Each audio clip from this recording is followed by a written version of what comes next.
Welcome to Leadership, the Secret Sauce, the podcast where we talk to extraordinary coaches and leaders to dive into the realms of leadership and coaching. We're your hosts, Dave Lipsky and Matt Dodson. So let's jump in with another guest and find out their answer to the question, what is your secret sauce? All right. Welcome. We are starting a new series of podcasts today on our coaching culture models that Dave and I originally did years ago. And we're going to describe the 5 different models that we see in organizations. And so we hope you find some value in this. We hope if you identify your particular organization, at least you'll listen to this one, maybe a few others to see what really is possible and our take on the different organizations and what describes that particular coaching culture. Dave, what's the first model that we're going to talk about? Yeah, we are going to start off with the startup model, Ad-hoc. And in this model, it represents the minimal amount of structure where coaching decisions are made closest to the point of impact, right? Individual leaders contract with coaches based on peer recommendations, with manager approval based on immediate need. And I kind of like in my head, I kind of call this a little more of the Wild West model, where or people are seeking out the things that they need. There's some good activity that occurs as a result of it, and then some challenges to the culture. So what Matt and I are going to do is we're going to ask each other some of the questions that we've received over the years around coaching culture, and we're going to relate these questions to the particular model we're talking about. So in this one, we're going to be talking about that startup ad hoc culture. So Matt, first question. Go ahead. What have you seen work and fail when organizations rely on peer recommendations for coach selection? Well, Dave, you kind of describe it. It is a little bit of the wild, wild west where anybody hangs a shingle and is a coach, and they are brought into the organization. No real thoughts for maybe even ICF or EMCC standards, nothing like that. They just sort of bring in whoever they like. And at this point in time, most people will be calling themselves a coach because that's what the leader thinks that they want. I also thought of something as you were talking related to the ad hoc model. What happens is someone will work at a previous organization and they have had coaching. Oftentimes it's not the democratized coaching like Better Up, Coach Hub, Ezra, anything like that, Korn Ferry. They have had an experience with a coach, maybe a life coach, maybe not even executive coaching. And they move to a new organization and the HR manager says, hey, we do coaching here. We support coaching. And they think, I'm going to go get my friend or something like that. That becomes their coach. So what about you, Dave? Anything that you've seen work or fail in organizations like this?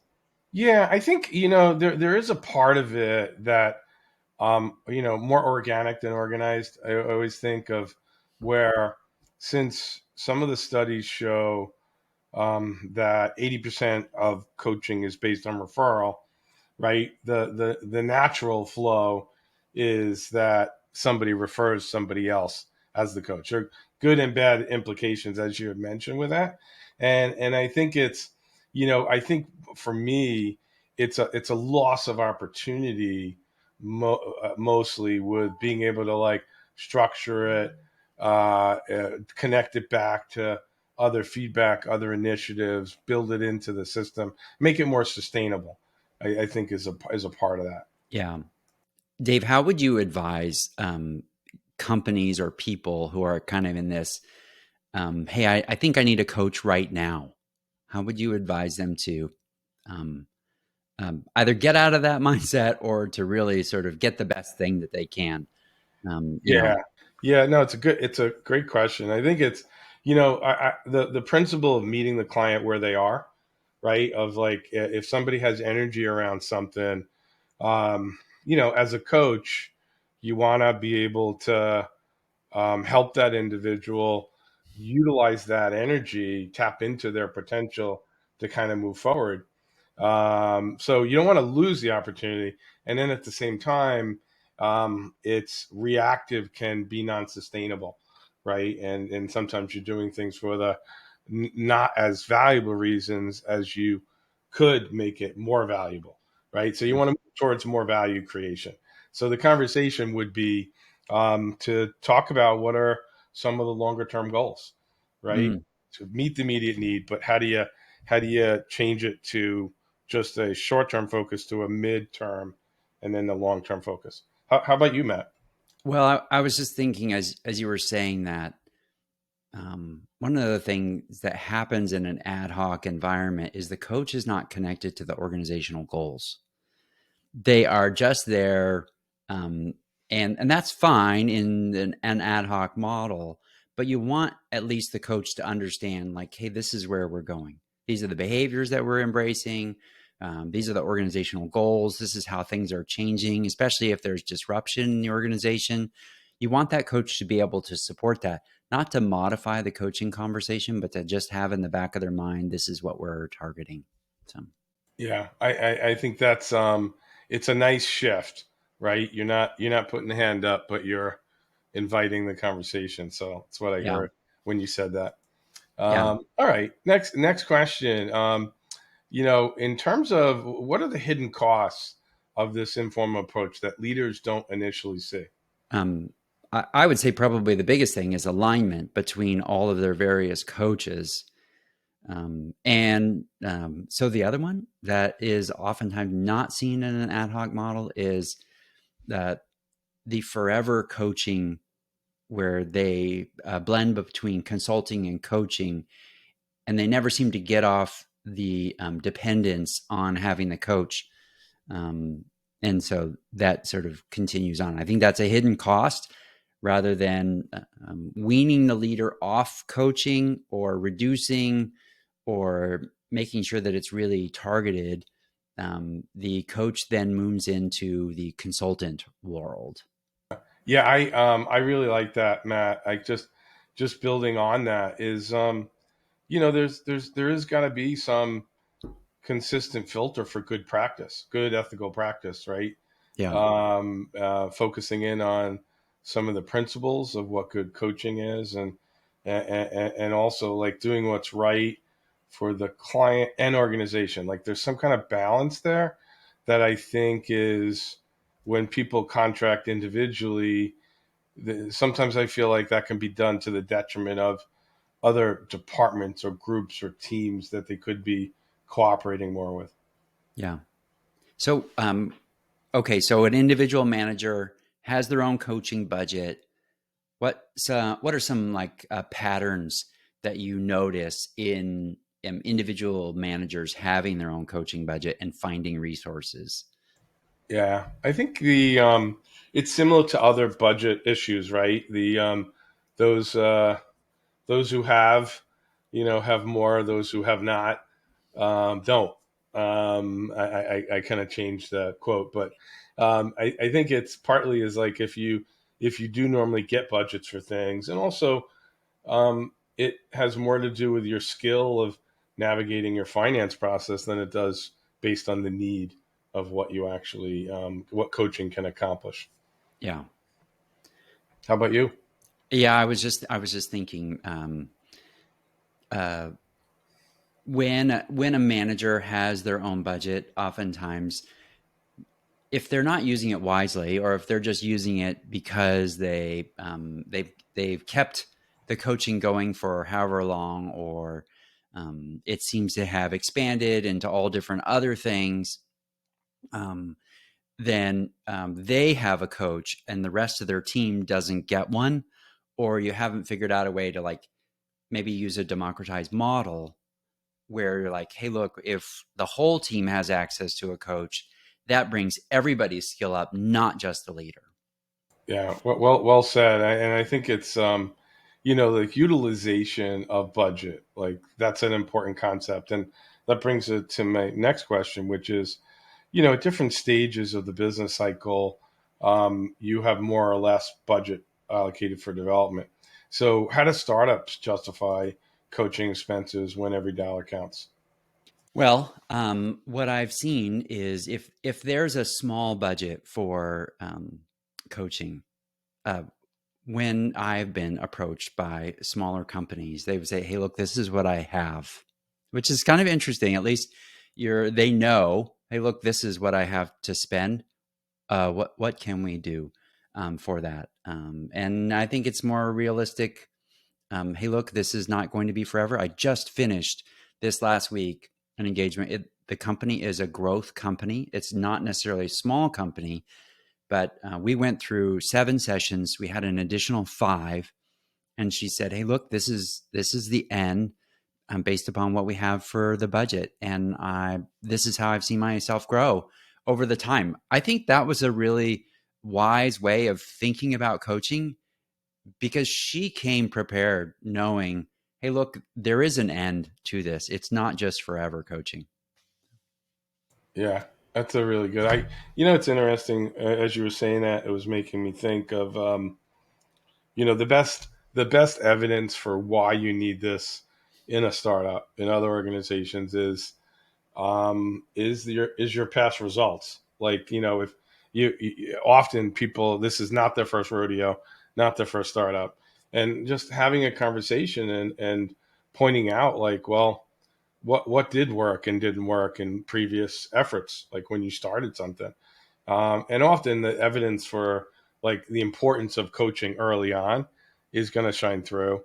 And then the other piece is, I think as coaches, we're not always we're not always marketing first, right? We've talked a lot about this, but I think it's important to be able to show how coaching is connected to the ability to innovate, right? So, like, calling something innovation coaching or team innovation coaching, right? Offering things that are really important and fit the language of different business stages is something we probably can explore a little bit more as coaches. And Dave, as you were talking, I also thought about, okay, so I'm in a startup and I'm listening to this, I'm thinking, yeah, this is us. We're nimble, we don't have a lot of money, and we don't have a lot of formal programs in the organization because we're so new. Coaching is a way to continue to develop those leaders when you don't have maybe a new leader type of assimilation. You don't have resources for new supervisor training. You don't have those emerging leaders, the leadership forums, future executive. You don't have those, and so what you really have, this is, I think, one of the big booms to coaching is that because it almost feels bespoke development for the individual leader, that's the real benefit of an ad hoc startup coaching model. It can actually give you what you need for a small amount of money, maybe whatever that's a few $1,000s to $10,000, whatever it is. All of a sudden, you're getting those targeted leaders, the development that you are hoping they get, and not having to create a whole learning and development team and everything like that. Um, Dave, what happens when there is no sort of tracking of who's getting coached or why? What happens? That's something that happens in an ad hoc model where there's not a lot of structure. There isn't a learning and development. It's the HR manager. They're it. What happens? Yeah, I've experienced and seen good, bad results from not tracking, right? And I think it's a couple things with this. One is, um, there's an ROI that we do need to point out, right? And I think and then the other part of it is, activity tracking never floated my boat, right? So it's kind of like, what is success? What are we looking at in terms of metrics that matter? Like, showing up is an activity important, and you need that. People are utilizing the coaching, but what's making a difference, right? And being able to articulate that often qualitatively. And if you don't have a balance of those things, then you don't have a complete picture of how coaching has a return on investment. What do you Um, think? yeah. So There's probably a certain place that you get to where you're like, oh, our whole leadership team is receiving coaching, maybe by two or three different coaches. I wouldn't recommend all the same one. We've got, and then all of a sudden, we just want to know, like, hey, we're investing a lot of resources into this. What are we getting out of it? Who's been coached? Maybe there's a period of time where, and especially in an ad hoc model, you receive coaching for 6 to 9 months to really make this transition. Maybe it's in an innovation stage or something like that. And then you want to come back 6 to 9 months later, and or there's some what I would describe as sustaining coaching, where that coach interacts with that leader, maybe once a month, maybe once every 6 weeks, to see, just to check in, how is it going, and that seems to be, because I don't think we're going to go to the coach and say, hey, how's Stephanie's coaching going, because I don't want to break that container of confidentiality, but at the same time, I want to know, like, hey, what are the conversations that are happening, the themes, so that I know where my organization is at. If I'm an HR manager, if I'm a learning and development, if I'm a chief learning officer, those types of things. So Yeah, I'd reinforce that. That's I think it's when we I often hear people say they can't measure things. There's a lot you can actually measure in coaching that's not complicated, yeah, right? In terms of the, activity outcomes, relationship. yeah. So Matt, I have a friend who knows a coach. I'd like to bring them into our organization. What are the risks of me doing this, and possibly the benefits? Yeah. Well, I would say, let me start with the benefits, because I'm feeling pretty positive this morning. Um, I would say the benefit is I think I can trust that person, or at least that's maybe some implied trust. If my friend that I trust, I'm asking for a recommendation, and that's where you really sort of see the leader hopefully grow.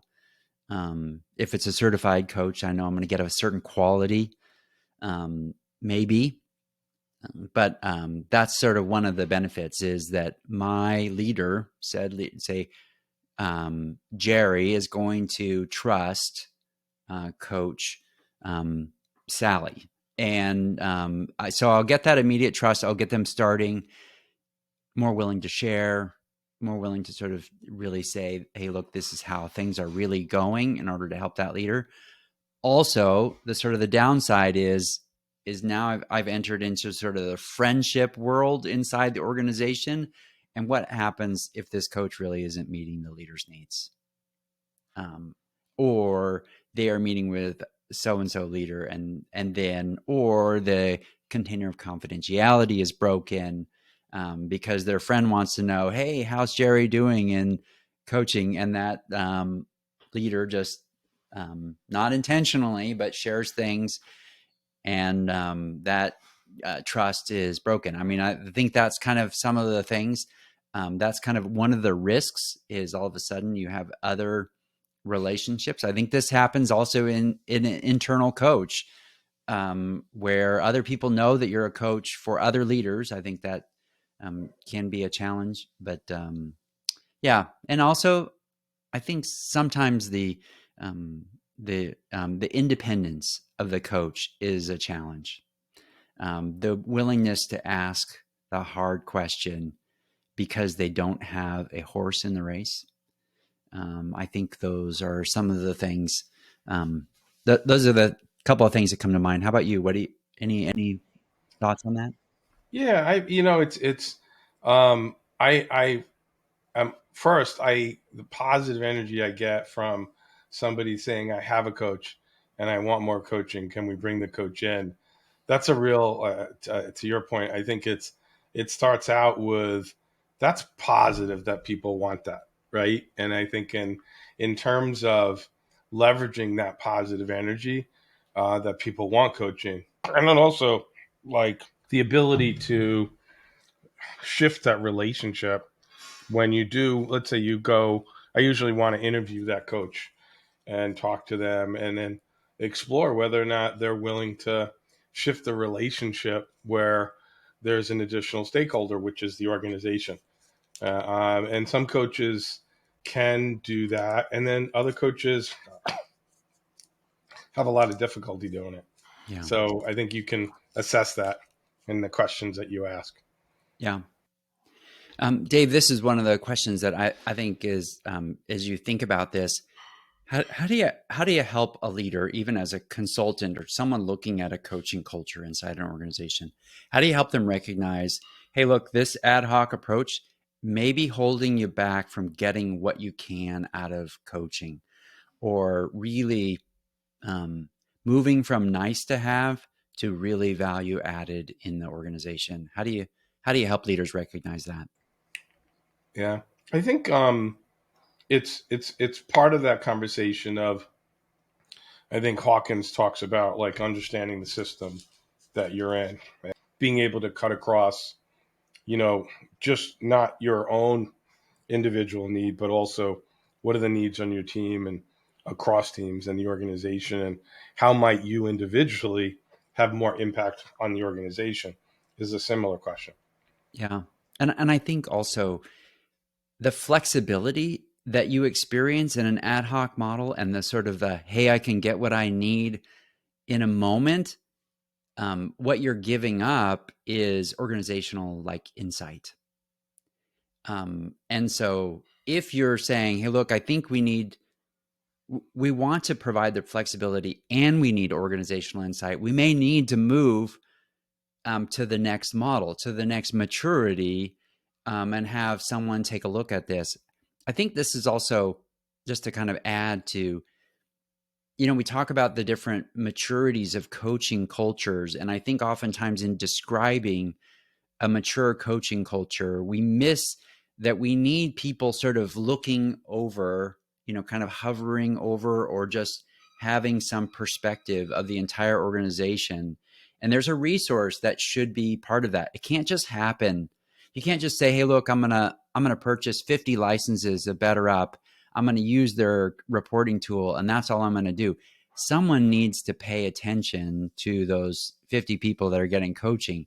So that's some dedicated resources. And so if you're just like, hey, I don't have a resource, when you move to the place that you're like, I think we need to assign somebody even part of their job to look over the resources, you're gonna get a return on that investment in coaching that you wouldn't as if you were just say, hey, just do what you want.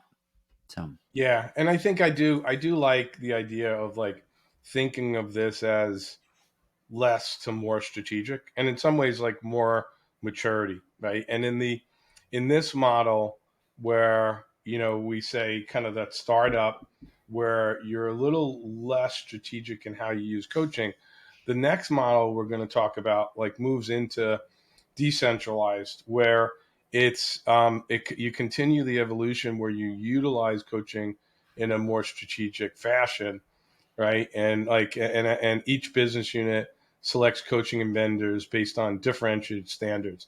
HR provides some insight, but decisions remain largely autonomous. And in the next piece, we're going to discuss what that looks like. all right. Well, we hope you've enjoyed this discussion on the ad hoc or startup model, and we'll catch you next time.